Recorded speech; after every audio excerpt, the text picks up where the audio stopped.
Bismillahirrahmanirrahim. Assalamualaikum warahmatullahi wabarakatuh. Berita Al-Hijrah 23 Januari. Bersama saya Wan Kamarudin Wan Ibrahim dan berikut tajuk utama malam ini. Kelakuan biadab Paludan. Sweden digesa ambil tindakan.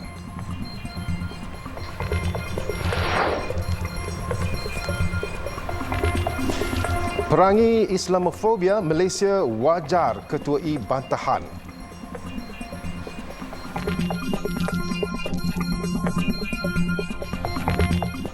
Tindakan biadab ahli politik Sweden Denmark Rasmus Paludan yang membakar naskah Al-Quran di Stockholm kemarin mesti dibantah.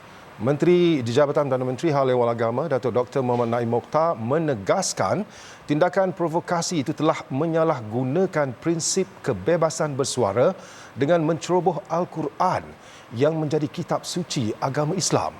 Jabatan Perdana Menteri Hal Ehwal Agama dalam pada itu menggesa pemerintah Sweden agar mengambil tindakan tegas terhadap perbuatan provokatif tersebut yang bertujuan untuk mewujudkan ketidaktenteraman masyarakat dunia.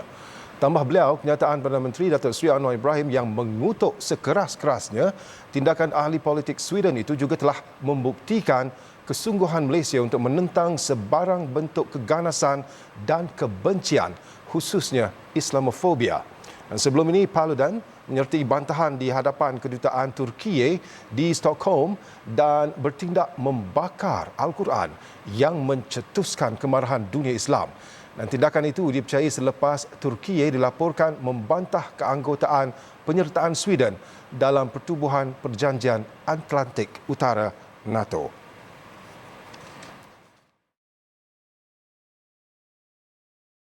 Pendirian kerajaan Sweden untuk tidak mengambil sebarang tindakan terhadap ahli politik Sweden Denmark Rasmus Paludan yang membakar Al-Quran di Stockholm tidak boleh diterima sama sekali dan boleh memberi kesan serius terhadap hubungan antara Sweden dan umat Islam di seluruh dunia.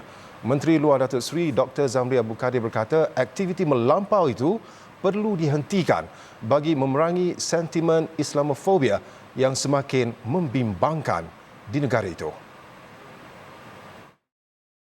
Dalam kenyataan yang dikeluarkan oleh Kementerian Luar Wisma Putra, Malaysia turut menggesa masyarakat antarabangsa untuk bekerjasama memerangi sentimen Islamofobia dan menggalakkan hubungan harmoni serta kewujudan bersama secara aman dalam kalangan individu yang berbeza agama dalam komuniti global. Malaysia katanya akan terus bekerjasama rapat dengan komuniti antarabangsa bagi mencegah dan menghapuskan segala bentuk keganasan serta kebencian terhadap Islam, termasuk sentimen Islamofobia dan ekstremisme. Tindakan Islamofobik ahli politik Sweden Denmark yang ekstrim Rasmus Paludan yang bertindak membakar senaskah Al-Quran di kedutaan Turki di Stockholm disifatkan sebagai serangan secara terang-terangan terhadap Islam dan umat Islam di seluruh dunia yang telah melampaui batas moral dan norma hak kebebasan bersuara. Perbuatan keji itu didakwa turut mendapat kebenaran sehingga mencetuskan kemarahan dunia Islam. Malaysia dalam pada itu mengulangi pendirian bahawa kebebasan bersuara tidak boleh disamakan dengan kebebasan menghina kerana ia bertentangan dengan prinsip sejagat dalam menghormati agama.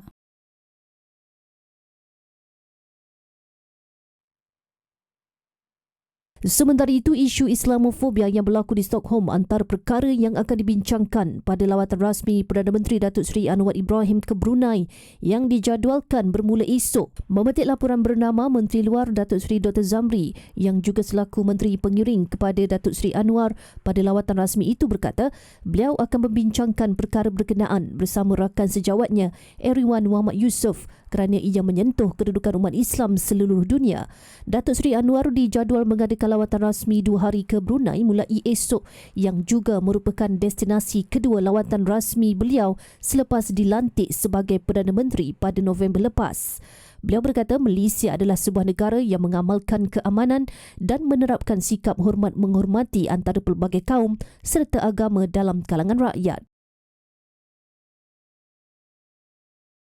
Sementara itu, satu pasukan bertindak khas mesti diwujudkan segera di peringkat dunia yang dinaungi PBB dan OIC bagi melakar agenda mengendurkan Islamofobia. Persatuan Ulama Malaysia PUM mewakili Malaysia dalam kenyataan bersama yang dikeluarkan oleh Kesatuan Ulama Sedunia berkata seluruh rakyat Malaysia perlu bangkit menangani isu Islamofobia dan sebarang kebencian agama yang tiada kesudahan. Tindakan ini bukanlah kali pertama berlaku dalam kalangan individu yang fobia terhadap Islam. Malaysia juga mengambil pendirian konsisten terhadap isu ini sebagaimana yang disuarakan Perdana Menteri Datuk Seri Anwar Ibrahim semalam. Beberapa negara Islam lain juga mengecam perbuatan kurang ajar pemimpin yang turut memiliki kerakyatan Denmark itu sebagai provokasi kebencian amat melampau.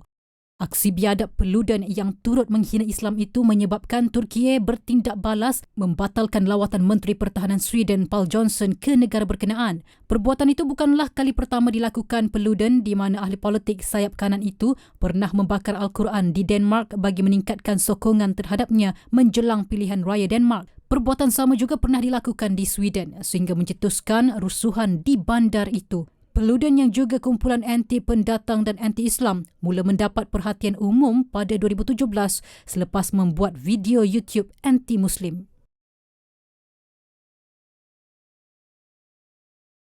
Sementara itu, dalam memerangi Islamofobia, Malaysia perlu menjadi negara yang mengetuai bantahan di peringkat dunia susulan tindakan biadab paludan. Setiausaha Agung Persatuan Ulama Malaysia PUM, Profesor Dr. Muhammad Roslan Noor berkata, tindakan itu wajar dilakukan sekiranya negara-negara Islam maupun badan dunia seperti PBB dan OIC terus membisu. Peringkat dunia lain tidak mahu untuk mengendalikannya, saya fikir saya ingin mencadangkan supaya Malaysia menjadi negara yang mengetuai isu ini. Jadi saya melihat bahawa Malaysia perlu memainkan peranan yang besar di seluruh dunia untuk menyatukan pemimpin umat Islam bagi kita memastikan bahawa tindakan yang kita lakukan adalah tindakan yang terancang bagi memastikan kita dapat menangani isu Islamofobia ini yang berlaku di seluruh dunia, khususnya di kalangan umat yang tinggal di negara barat. Tambah beliau, pelbagai cara boleh dilakukan untuk mendesak Sweden agar mengambil tindakan tanpa menjejaskan hubungan diplomatik antara negara demi memastikan keharmonian masyarakat dunia.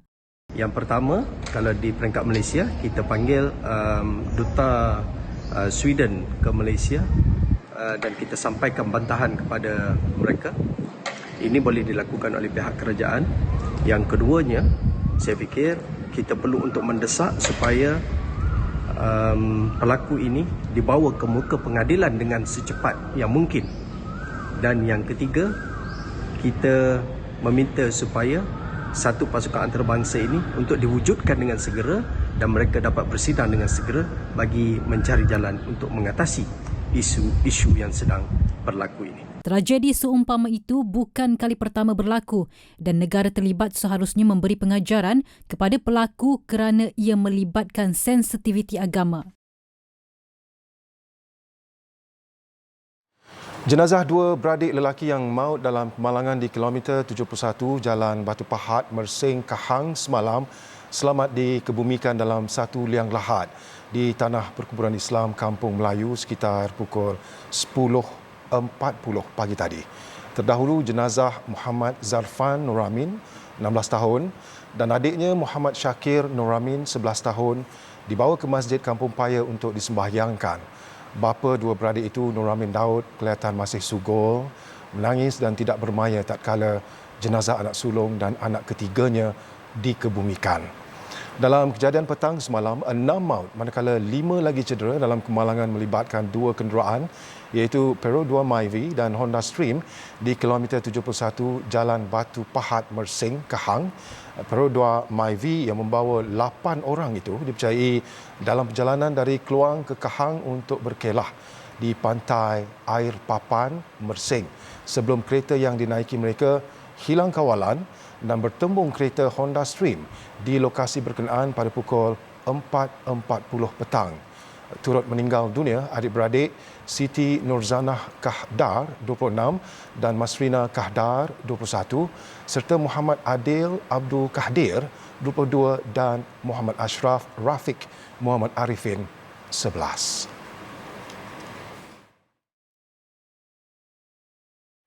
Aktiviti riadah sebuah keluarga bertukar tragedi apabila seorang kanak-kanak berusia 5 tahun ditemukan mati lemas di kolam pusat rekreasi kolam air panas Ulu Legong. Dan kanak-kanak itu dipercayai mandi di ruangan kolam kanak-kanak sebelum salah seorang daripada ahli keluarga menyedari mangsa tiada di dalam kolam itu dan hilang dari pandangan. Ketua Polis Daerah Baling, Superintenden Syamsuddin Mamat berkata, kanak-kanak perempuan itu ditemui dalam keadaan tidak sedarkan diri dalam kolam mandi dewasa pada jam 9.40 malam. Menurut Syamsuddin, pengunjung yang berada di situ cuba memberi bantuan pernafasan kepada kanak-kanak itu namun gagal. Katanya mangsa disahkan meninggal dunia oleh pegawai perubatan Hospital Baling yang tiba tidak lama selepas itu. Mayat mangsa dihantar ke Hospital Sultanah Bahiyah HSB Alostar untuk bedah siasat. Kes disiasat mengikut Seksyen 31/1/A Akta Kanak-Kanak 2001 kerana mengabaikan anak yang jika sabit kesalahan boleh didenda tidak melebihi RM20,000 atau dipenjara selama tempoh tidak melebihi 10 tahun atau kedua-duanya sekali.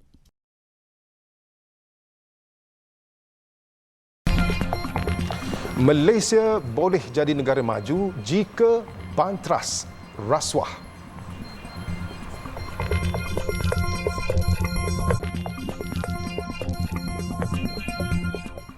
Malaysia mempunyai potensi untuk diangkat sebagai negara maju di rantau ini sekiranya amalan rasuah dihapuskan. Untuk mencapai status itu juga, Perdana Menteri Datuk Seri Anwar Ibrahim menegaskan bahawa sikap dan perangai pemimpin politik, pejabat awam atau badan penguat kuasa yang mengambil kesempatan merompak kekayaan negara juga perlu dihentikan segera. Datuk Seri Anwar berkata beliau tidak akan bertolak ansur dengan mana-mana pihak atau individu yang mengambil kesempatan dalam perkara tersebut. Sebab itu saya tekankan negara ini mampu naik balik. Saya percaya dan yakin Malaysia punyai potensi yang cukup baik untuk diangkat semula sebagai negara maju di rantau kita. Syaratnya apa saudara? Hentikan sikap perangai sama ada pimpinan politik atau pejabat awam peringkat tinggi atau badan-badan penguatkuasaan. Mesti dan wajib hentikan amalan rompakkan kekayaan negara. Dan saya tidak akan bertolak ansur lagi dengan sikap orang yang menggunakan kontrak atau projek dan mendapat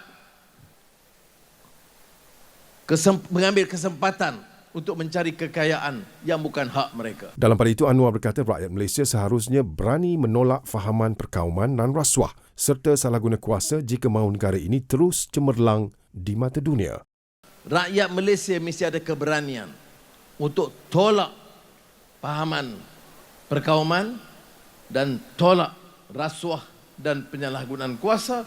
Dan kalau kita berjaya dalam masa singkat, saya yakin kita akan catat tahap kemajuan yang sangat cemerlang yang belum pernah kita catat sebelum ini di negara kita. Dan ini hanya boleh berlaku dengan semangat perpaduan yang utuh di kalangan rakyat. Beliau berkata demikian ketika berucap pada sambutan Rumah Terbuka Tahun Baharu Cina 2023, Ketua Menteri Pulau Pinang di Spice Arena di Bayan Baru hari ini. Turut hadir ialah Yang di-Pertuan Negeri Tun Ahmad Fuzi Abdul Razak dan Menteri Pendidikan merangkap Ahli Parlimen Nibong Tebal Fadlina Siddiq.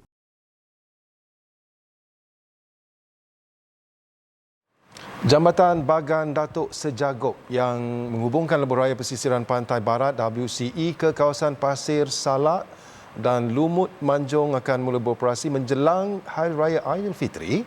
Dan Timbalan Perdana Menteri Datuk Seri Ahmad Zahid Hamidi berkata apabila ia siap pada 20 April nanti, laluan terbabit akan memudahkan perjalanan penduduk di kawasan utara Perak menuju Kuala Lumpur, begitu juga sebaliknya.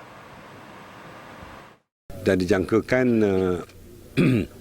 masa yang dapat dijimatkan daripada daerah ini ke Kuala Lumpur dengan siapnya jambatan ini dan disambung dengan siapnya WCE, West Coast Expressway, ke Kuala Lumpur hanya insya-Allah mengambil masa kira-kira sejam setengah. Beliau berkata demikian kepada media selepas meninjau tapak pembinaan Jambatan Bagan Datuk Sejagob petang tadi. Datuk Seri Ahmad Zahid yang juga ahli Parlimen Bagan Datuk berkata jambatan terbabit yang sepatutnya siap pada Oktober 2020 tergendala lebih 2 tahun ekoran Perintah Kawalan Pergerakan PKP, kenaikan kos bahan binaan serta tenaga kerja. Jambatan Bagan Datuk Sejagob sepanjang 10.5 km yang mula dibina pada akhir 2016 dengan kos RM406 juta telah siap 97% dan laluan yang menghubungkan WCE itu bakal membuka pelaburan ke Bagan Datuk dan Pasir Salak.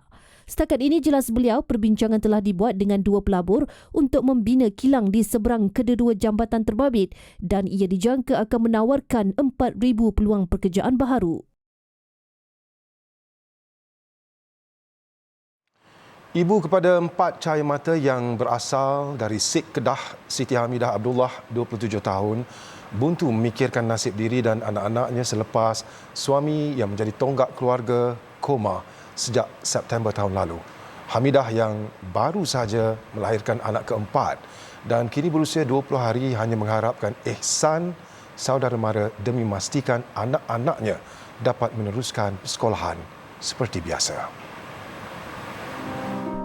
Tidak dapat digambarkan kesedihan dialami Siti Hamidah yang melahirkan cahaya mata bongsunya tanpa suami di sisi. Namun lebih pilu lagi apabila suaminya Muhammad Hisham Amirul Rahim 24 tahun terpaksa ditidurkan sebelum disahkan koma selepas jantung, paru-paru dan otak dijangkiti kuman. Menceritakan keadaan suaminya sebelum ini, Hamidah berkata, Muhammad Hisham kerap muntah hingga hilang selera makan sehinggalah dia dimasukkan ke wad untuk rawatan lanjut. 2 hari kat hospital, jaga dia, lap badan dia, basuh berak dia. Lepas tu duduk malam tu, saya tak pergi lah. Dah doktor ada call, so dia jaga dia, tapi dah anak-anak sekolah kan, tak ada siapa saya nak tinggal kat siapa, tak ada. Lepas tu, duduk pagi esok, saya nak pergi hantar anak sekolah. Doktor call, cakap suami saya dah ditidurkan sebab semalam jantung dia berhenti. Dugaan datang silih berganti. Ketika Hamidah masih buntu memikirkan nasib dirinya sekeluarga, dia dan anaknya yang berusia 2, 6, 8 tahun dan bayi yang baru dilahirkan terpaksa keluar dari rumah sewa di Kampung Banggol Selayang. Ekoran dia tidak mampu membayar sewa RM220 sebulan. Sebelum ini pun hanya suaminya yang keluar mencari rezeki dengan bekerja sebagai pembantu kedai makan milik ibu mentuanya di Pekan Sik. Lebih meruntun jiwa Hamidah tatkala mendengar panggilan si anak memanggil ayahnya untuk bangun.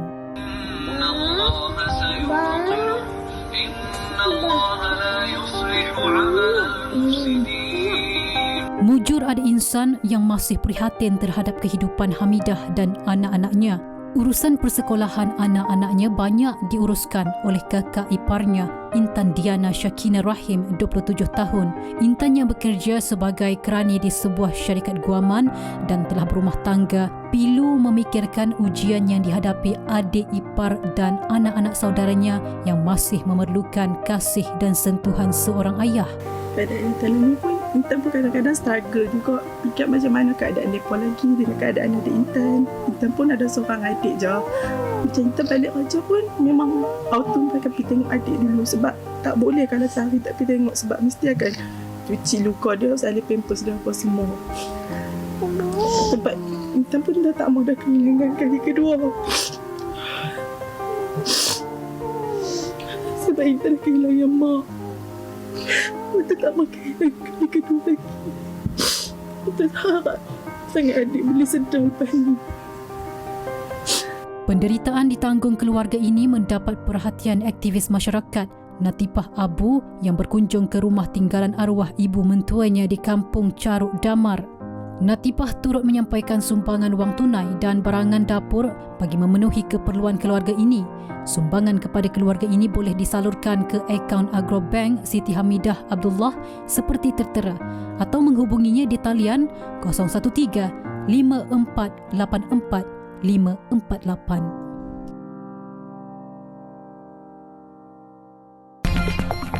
Van terbabas 11 termasuk kanak-kanak rentung.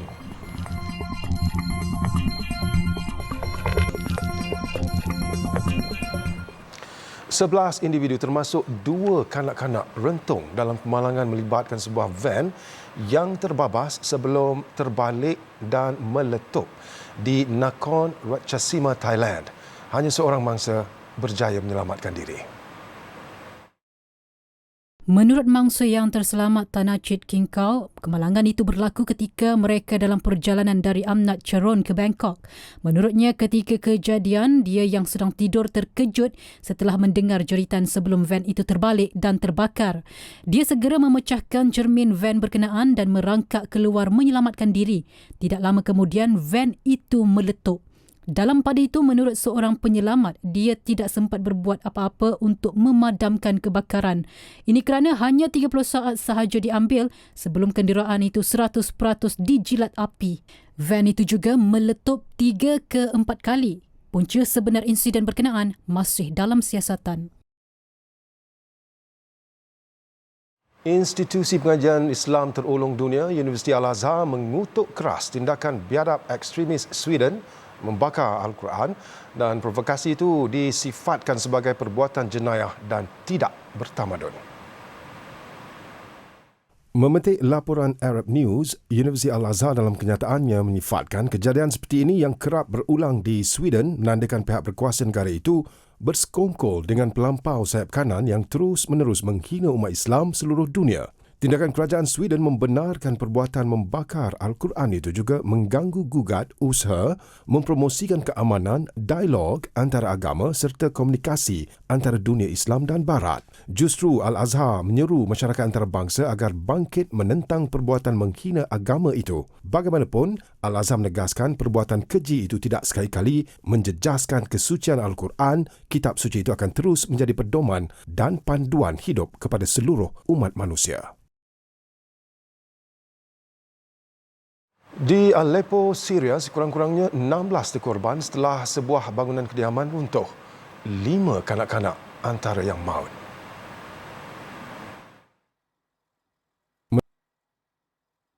Menurut agensi berita Sana, 4 mangsa berjaya diselamatkan daripada runtuhan setakat ini. Kesemua mereka mengalami kecederaan dan segera dikejarkan ke hospital untuk menerima rawatan. Kerja-kerja mencari dan menyelamat diteruskan sehingga lewat malam bagi mencari mangsa yang terperangkap. Menurut Kementerian Dalam Negeri Syria, 7 keluarga dengan kira-kira 35 individu tinggal di bangunan 5 tingkat berkenaan. Perang lebih 12 tahun mengakibatkan banyak struktur bangunan di Syria lemah dan berisiko runtuh. Terdapat juga pembinaan bangunan-bangunan baru yang tidak menepati spesifikasi dan dibina secara haram. Seorang lelaki bersenjata yang membunuh 10 orang di sebuah dewan pada sambutan Tahun Baharu Cina di Monterey Park, Los Angeles ditemui maut hari ini. Suspek dipercayai membunuh diri apabila didekati polis. Perkara itu dimaklumkan Sheriff Los Angeles County Robert Luna dalam sidang akhbar hari ini. Menurut beliau, suspek dikenal pasti sebagai Hu Chan Tran, 72 tahun. Luna berkata Tran menembak dirinya sendiri ketika polis menghampiri sebuah van putih yang dipandunya di Torrance, kira-kira 34 km dari lokasi penembakan di Monterey Park. Dalam kejadian ngeri itu, suspek melepaskan tembakan rambang ketika ribuan penduduk sedang meraihkan sambutan Tahun Baharu Cina di Monterey Park. Suspek kemudian melarikan diri. Siasatan mendapati suspek dipercayai seorang lelaki berketurunan Asia. Motif tembakan itu bagaimanapun masih belum diketahui.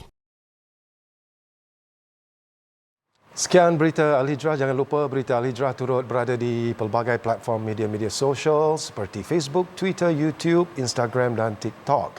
Layari alhijrahnews.com untuk lagi kupasan mendalam berita dalam dan luar negara serta artikel eksklusif. Saya Wan Kamarudin Wan Ibrahim. Assalamualaikum warahmatullahi wabarakatuh. Jaga diri. Selamat malam.